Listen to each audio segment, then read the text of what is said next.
Local news for Friday the 8th of November.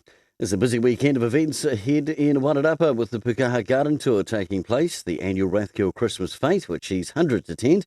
For the littlies and in the family, the Teddy Bears Picnic at Marsden Teddy Lake, while the Home and Interior Show will be held over 2 days at the Carterton Event Centre.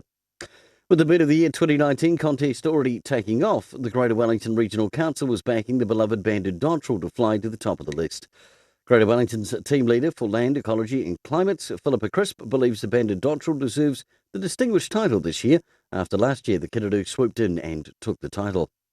Pongaroa Domain is the venue for the FMG Young Farmer competition tomorrow. Tararoa, Wairarapa and Southern Hawke's Bay will all take part as the East Coast final kicks off at 10 a.m. The Puketoa Young Farmers Bar Cup is also on following the competition.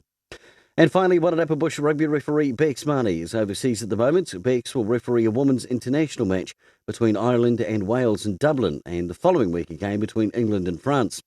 Bex's game on the 16th will be her 50th first-class game, becoming the fourth New Zealand referee to have played and refereed 50 first-class games.